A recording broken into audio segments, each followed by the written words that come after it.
welcome back to my channel Fain Maths Classes. So ഇന്നത്തെ ക്ലാസ്സിൽ നമ്മൾ പഠിക്കുന്നത് ഫസ്റ്റ് ചാപ്റ്റർ റിയൽ നമ്പേഴ്സിലെ മൾട്ടിപ്പിൾ ചോയ്സ് ക്വസ്റ്റ്യൻസ് ആണ് കേട്ടോ.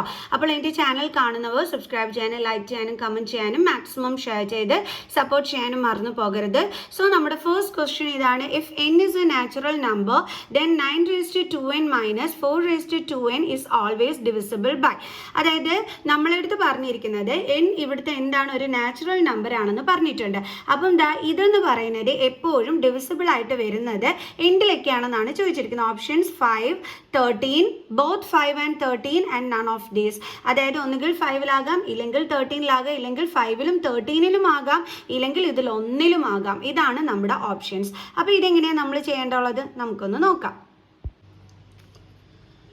അപ്പോൾ നമുക്ക് നോക്കാം എങ്ങനെയാണ് ഇത് ചെയ്യേണ്ടുള്ളതെന്ന്. ഓക്കെ, നമ്മുടെ ക്വസ്റ്റ്യൻ ഇതാണ്. 9 raised to 2n minus 4 raised to 2n. അപ്പോൾ നമുക്കൊന്ന് ചെയ്തു നോക്കാം എങ്ങനെയാണ് വരുന്നതെന്നുള്ളത് നമുക്കൊന്ന് നോക്കാം. ഓക്കെ, അപ്പോൾ ഇപ്പോൾ മിസ് എന്താ ചെയ്യാൻ പോണതെന്ന് വെച്ചാൽ n ഒരു നാച്ചുറൽ നമ്പർ ആണെന്ന് തന്നിട്ടുണ്ട്. അതുകൊണ്ട് തന്നെ മിസ് n-ന് 1 എന്ന് വാല്യൂ എടുക്കുകയാണ്. ഓക്കെ, അപ്പോൾ 9 raised to 2 into 1 minus 4 raised to 2 into n-ൻ്റെ പ്ലേസിൽ 1 കൊടുക്കുന്നു. is equal to 9 raised to 2 minus 4 raised to 2 is equal to 81 minus 16 is equal to 65 എന്ന് കിട്ടും. 65-നെ നമ്മൾ പ്രൈം ഫാക്ടറൈസേഷൻ ചെയ്തു നോക്കാം. അപ്പോൾ 5 1s are 5 1, 5 3s are 15, 13 1s are 13. So നമുക്ക് factors എന്തൊക്കെയാണ് കിട്ടിയത്? 5 into 13. ഓക്കെ, അപ്പം 65-ൻ്റെ ഫാക്ടേഴ്സ് നമുക്ക് 5 into 13 ആണ് കിട്ടിയത്. അതിൻ്റെ അർത്ഥം ഈ ഒരു നമ്പർ എന്ന് പറയുന്നത് 5-ലും 13-ലും എന്താണ് ഡിവിസിബിൾ ആയിട്ടുള്ള നമ്പറാണ്. ക്ലിയർ. ഇനി അടുത്തത് മിസ് എന്താ ചെയ്യാൻ പോകണമെന്ന് വെച്ചാൽ നമുക്ക് n നാച്ചുറൽ നമ്പർ ആണെന്ന് തന്നിട്ടുണ്ട്. അപ്പം നമുക്ക് n-ന് 2 എന്നും കൂടി ഇട്ട് കൊടുക്കാം. അപ്പോൾ നമുക്ക് നോക്കാം എങ്ങനെയാണ് വരുന്നതെന്ന്. അപ്പോൾ 9 raised to 2 into n-ൻ്റെ പ്ലേസിൽ നമ്മൾ എന്തിട്ട് കൊടുക്കുന്നു? 2 minus 4 raised to 2 into 2n ആണ്. അപ്പോൾ 2 into n-ൻ്റെ പ്ലേസിൽ നമ്മൾ 2 ഇട്ട് കൊടുക്കുന്നു. is equal to 9 raised to 4 minus 4 raised to 4. Okay, is equal to നമുക്ക് എന്ത് കിട്ടുമെന്ന് അറിയാമോ? 9 raised to 4 എന്ന് പറയുമ്പോൾ 6561 മൈനസ് 4 raised to 4 എന്ന് പറയുമ്പോൾ 256. അപ്പോൾ ഇതിനെ നമുക്ക് മൈനസ് ചെയ്യുമ്പോഴത്തേക്ക് 6305 എന്ന് കിട്ടും. നമുക്ക് ഇതിനെ ഒന്ന് പ്രൈം ഫാക്ടറൈസേഷൻ ചെയ്ത് നോക്കാം. അപ്പോൾ 5 1s are 5 1, 5 2s are 10, then 3 6 5s are 31. Okay, ഇനി നമുക്കിത് 13 കൊണ്ട് ചെയ്യാം. അപ്പം എന്താ പറയുന്നത്? 13 9s are 117, ബാലൻസ് നമുക്ക് 9 വരും. അപ്പോൾ 13 into 7 21 2 91. ഓക്കെ, അപ്പോൾ 97. അപ്പോൾ 97 നമുക്കറിയാം എന്താണ് ഒരു പ്രൈം ഫാക്ടർ ആണെന്നുള്ളത്. ഓക്കെ, അപ്പോൾ നമുക്ക് എന്തൊക്കെയാണ് കിട്ടിയ ഫാക്ടേഴ്സ്? 5 into 13 into 97. ഓക്കെ, അപ്പോൾ ഇതേ നിങ്ങൾ നോക്കിക്കഴിഞ്ഞ് കഴിഞ്ഞാൽ നമ്മളിവിടെ 1 ഇട്ട് കൊടുത്ത സമയത്തും നമ്മൾ അതിനകത്ത് എന്തൊക്കെയുണ്ട്? ഫാക്ടേഴ്സ് 5ഉം 13ഉം ഉണ്ട്. അതായത് ഈ രണ്ട് നമ്പേഴ്സിലും ഇത് ഡിവിസിബിൾ ആണ്. അതേപോലെ നമ്മൾ n-ന് 2 ഇട്ട് കൊടുത്ത സമയത്തും അതിൽ എന്ത് ഫാക്ടേഴ്സ് ആയിട്ട് വരുന്നുണ്ട്? 5ഉം 13ഉം ഫാക്ടേഴ്സ് ആയിട്ട് വരുന്നുണ്ട്. എന്ന് വെച്ചാൽ ഇതും എന്തിൽ ഡിവിസിബിൾ ആയിട്ട് വരുന്നുണ്ട്? നമ്മൾ 2 ഇട്ട് കൊടുക്കുന്ന ടൈമിലും 5-ലും 13-ലും ഡിവിസിബിൾ ആയിട്ട് വരുന്നുണ്ട്. എന്ന് വെച്ചാൽ n-ന് എന്ത് നാച്ചുറൽ നമ്പേഴ്സ് ഇട്ട് കൊടുത്താലും അത് ഈസ് ഓൾവേസ് ഡിവിസിബിൾ ബൈ എന്തായിരിക്കും? ബോത്ത് 5 and 13 ആയിരിക്കും. കാരണം നമ്മൾ n-ന് 1 ഇട്ട് കൊടുത്തപ്പോഴും 5ഉം 13ഉം ഉണ്ട്, n-ന് 2 ഇട്ട് കൊടുത്തപ്പോഴും 5ഉം 13ഉം ഉണ്ട്. അപ്പോൾ n-ന് എന്ത് നമ്പർ നാച്ചുറൽ നമ്പർ ഇട്ട് കൊടുത്താലും അതിൽ ഫാക്ടേഴ്സ് ആയിട്ട് 5ഉം 13ഉം വരുമെന്നാണ് ഇതിൽ നിന്ന് നമ്മൾ മനസ്സിലാക്കേണ്ടത്. അപ്പോൾ തീർച്ചയായിട്ടും നമുക്ക് പറയാം is always divisible by 5 and 13 ആണ്. ഓക്കെ, അപ്പം നമ്മുടെ ഓപ്ഷൻ സി ആണ് കറക്റ്റ്. ബോത്ത് 5 and 13 എങ്ങനെയാണ് കിട്ടിയെന്നുള്ളത് മനസ്സിലായല്ലോ. ഓക്കെ, ഇനി നമുക്ക് അടുത്ത ക്വസ്റ്റ്യൻ ചെയ്യാം. ഇനി നമ്മുടെ സെക്കൻഡ് ക്വസ്റ്റ്യൻ ആണ്. If a is equal to 2 raised to 3 into 3, b is equal to 2 into 3 into 5, c is equal to 3 raised to n into 5 and LCM of ABC is equal to 2 raised to 3 into 3 square into 5, then n is equal to. ഇതെങ്ങനെയാണ് നമ്മൾ ചെയ്യേണ്ടത്? നമുക്ക് options ഒക്കെ തന്നിട്ടുണ്ട്. അതായത് നമുക്ക് എയുടെ factors 2 raised to 3 into 3 എന്ന് തന്നിട്ടുണ്ട്. ദെൻ ബിയുടെ ഫാക്ടേഴ്സ് നമുക്ക് 2 into 3 into 5 എന്ന് തന്നിട്ടുണ്ട്.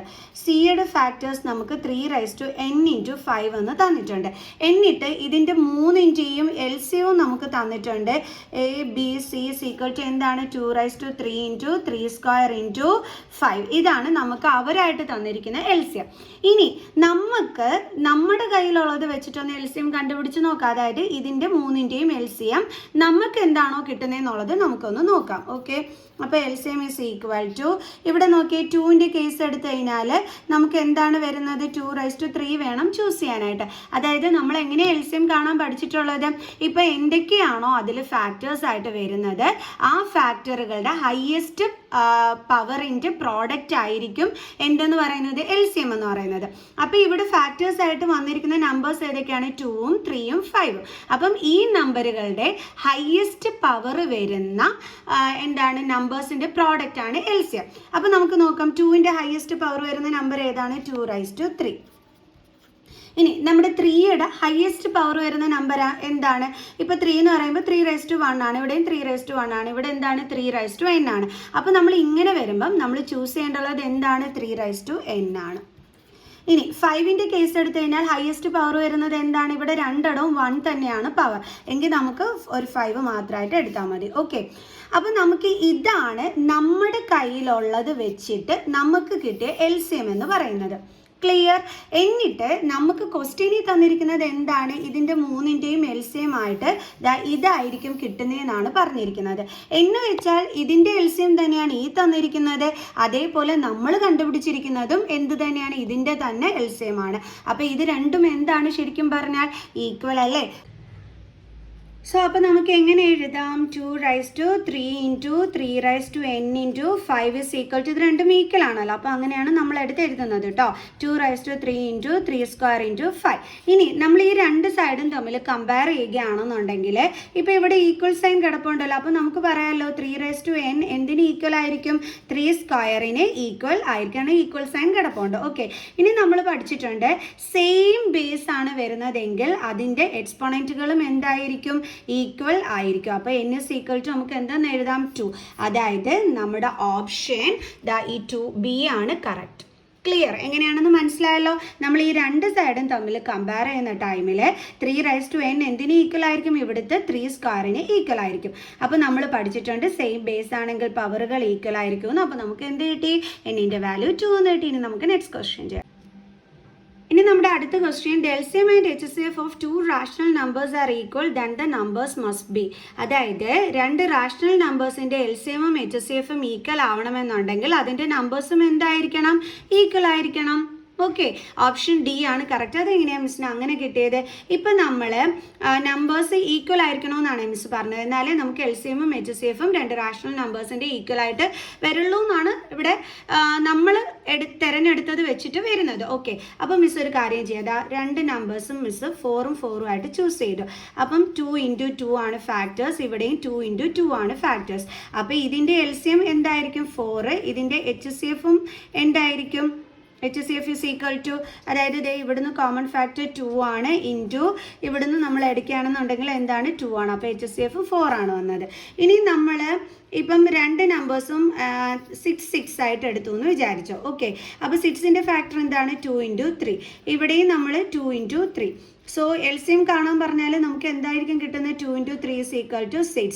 HCFഉം എന്ത് തന്നെയാണ്, 2 × 3 is equal to 6. കണ്ടോ? അപ്പോൾ രണ്ട് നമ്പേഴ്സ് ഈക്വൽ ആയിട്ട് എടുക്കുകയാണെങ്കിലാണ് അവരുടെ LCMഉം HCFഉം നമുക്ക് എന്ത് കിട്ടുന്നത്, ഈക്വൽ ആയിട്ട് വരുന്നത്. സോ അപ്പോൾ ഇവിടുത്തെ ആൻസർ എന്താണ്, ഓപ്ഷൻ ഡി ആണ്. ക്ലിയർ? ഇനി നമുക്ക് നെക്സ്റ്റ് ക്വസ്റ്റ്യൻ ചെയ്യാം. ഇനി നമ്മുടെ നെക്സ്റ്റ് ക്വസ്റ്റ്യൻ ഇതാണ്, if A² is equal to 23/25 then A is dash. Rational ആണോ, ഇറാഷണൽ ആണോ, ഹോൾ നമ്പർ ആണോ, നമുക്ക് നോക്കാം. A² is equal to എന്താണ്, 23/25. അപ്പോൾ A is equal to നമ്മൾ എന്ത് ചെയ്യണം, ഇതിൻ്റെ രണ്ടിൻ്റെയും റൂട്ട് എടുക്കണം അല്ലേ. is equal to square root of 23 നമുക്ക് ആൻസർ അറിഞ്ഞുകൂടാ, divided by square root of 25 എത്രയാണ്, 5. സോ നമുക്ക് കിട്ടിയ ആൻസർ എന്താണ്, A is equal to √23/5. ഇതെന്താണ്, ഒരു ഇറാഷണൽ നമ്പർ ആണ് അല്ലേ. സോ അപ്പോൾ നമുക്ക് എയുടെ ഏസ് എന്താണ്, ഇറാഷണൽ ആണ്. കാരണം നമ്മൾ ചെയ്ത് നോക്കിയപ്പോൾ നമുക്ക് ആൻസർ കിട്ടിയത് ഇറാഷണൽ നമ്പറാണ്. The next question, the smallest number by which √27 should be multiplied so as to get a rational number. അതായത് ഈ √27നെ നമ്മൾ എന്തുകൊണ്ട്, ഏത് കുഞ്ഞു നമ്പർ കൊണ്ട് നമ്മൾ മൾട്ടിപ്ലൈ ചെയ്താലാണ് നമുക്ക് ആൻസർ ഒരു റാഷണൽ നമ്പർ കിട്ടുന്നതെന്നാണ് ചോദിച്ചിരിക്കുന്നത്. ക്ലിയർ? അപ്പോൾ നമുക്ക് നോക്കാം. റാഷണൽ നമ്പർ എന്ന് പറഞ്ഞാൽ നിങ്ങൾക്ക് അറിയാമല്ലോ P/Q ഫോമിൽ എഴുതുന്ന നമ്പേഴ്സ്, അവിടെ Q0 വരാനായിട്ട് പാടില്ല. ഓക്കെ, അപ്പോൾ നമുക്ക് 27 ഒന്ന് പ്രൈം ഫാക്ടറൈസേഷൻ ചെയ്യാം. അപ്പോൾ നമുക്ക് ഇതേപോലെ കിട്ടി. അപ്പോൾ നമുക്ക് ഇവിടെ നിന്ന് എടുത്ത് എഴുതാം √3 × 3 × 3. നമുക്കറിയാലോ സ്ക്വയർ റൂട്ട് മാറ്റാൻ വേണ്ടിയിട്ട് നമ്മൾ എന്ത് ചെയ്യണം, 2 3 ഉള്ളതിൽ നിന്നും ഒരു 3 നമ്മളെടുത്ത് പുറത്തെഴുതും. ഈ 3ക്ക് പെയർ ഇല്ലാത്തത് കൊണ്ട് നമ്മൾ എന്ത് ചെയ്ത് അതിനെ റൂട്ടിൻ്റെ അകത്തിട്ട്. ഇനി ഇതിനെ എന്തുകൊണ്ട് മൾട്ടിപ്ലൈ ചെയ്താൽ നമുക്കൊരു റാഷണൽ നമ്പർ കിട്ടും? നമുക്ക് നോക്കാം. ഇൻറ്റു നമുക്കിപ്പോൾ ഇവിടെ ഈ √3ക്ക് ഒരു √3 കൂടി കിട്ടുകയാണെന്നുണ്ടെങ്കിൽ നമുക്ക് ഇതേപോലെ വരത്തില്ലേ, 3 × √3 × √3 എന്താണ് 3 = നമുക്ക് എന്ത് കിട്ടി? 9 എന്ന് പറയുന്ന ഒരു റാഷണൽ നമ്പർ അല്ലേ? കാരണം 9 എന്ന് വെച്ചാൽ നമുക്ക് 9/1 എന്ന് എഴുതാം. അപ്പോൾ P/Q ഫോം ആണ്. അപ്പോൾ നമുക്ക് കിട്ടിയത് റാഷണൽ നമ്പറുമാണ്. നമുക്ക് ഈ റാഷണൽ നമ്പർ എപ്പോഴാണ് കിട്ടിയത്? ഈ √3 കൊണ്ട് മൾട്ടിപ്ലൈ ചെയ്ത സമയത്താണ് നമുക്ക് കിട്ടിയത്. കാരണം നമ്മൾ 27 പ്രൈം ഫാക്ടറൈസേഷൻ ചെയ്തപ്പോൾ നമുക്ക് ആൻസർ വന്നത് 3√3 ആണ്. അപ്പോൾ നമ്മൾ നോക്കിയപ്പോഴത്തേക്ക് ഈ √3, അതായത് റൂട്ട് മാറ്റണമെന്നുണ്ടെങ്കിൽ നമ്മൾ ഒരു √3 കൂടി കൊണ്ട് മൾട്ടിപ്ലൈ ചെയ്താൽ മതി, നമുക്ക് മനസ്സിലായി. സോ നമ്മൾ അതിനെ കൊണ്ട് മൾട്ടിപ്ലൈ ചെയ്തപ്പോൾ നമുക്ക് 3 × എന്തെന്ന് കിട്ടി? √3 × √3 3 ആണ്. അപ്പോൾ നമുക്ക് മൾട്ടിപ്ലൈ ചെയ്തപ്പോഴത്തേക്ക് നമുക്ക് എന്ത് കിട്ടി? 9 കിട്ടി. ഈ റാഷണൽ നമ്പർ 9 നമുക്ക് കിട്ടാൻ കാരണം എന്താണ്? നമ്മൾ √3 കൊണ്ട് മൾട്ടിപ്ലൈ ചെയ്തപ്പോഴാണ് നമുക്ക് 9 എന്ന് പറയുന്ന ഒരു റാഷണൽ നമ്പർ ആൻസർ ആയിട്ട് കിട്ടിയത്. അതായത് നമ്മൾ √27 ഏത് സ്മോളസ്റ്റ് നമ്പർ കൊണ്ട് മൾട്ടിപ്ലൈ ചെയ്യുമ്പോഴാണ് നമുക്കൊരു റാഷണൽ നമ്പർ വന്നത്? ഈ √27 പ്രൈം ഫാക്ടറൈസേഷൻ ചെയ്ത് എഴുതിയതാണ് 3√3. അപ്പോൾ ഇതിനെ നമ്മൾ √3 കൊണ്ട് മൾട്ടിപ്ലൈ ചെയ്തപ്പോഴാണ് നമുക്ക് എന്ത് കിട്ടിയത്? 9 എന്ന് പറയുന്ന ആൻസർ കിട്ടിയത്, അതായത് ഒരു റാഷണൽ നമ്പർ കിട്ടിയത്. അപ്പോൾ നമ്മുടെ ഓപ്ഷൻ ഏതാണ് ആൻസർ? Correct C. അപ്പോൾ എല്ലാവർക്കും മനസ്സിലായോ ഈ 5 ക്വസ്റ്റ്യൻസും? സോ ഇതുപോലുള്ള ക്വസ്റ്റ്യൻസുമായിട്ട് ഇനിയും കാണുന്നത് വരെ ബൈ ബൈ.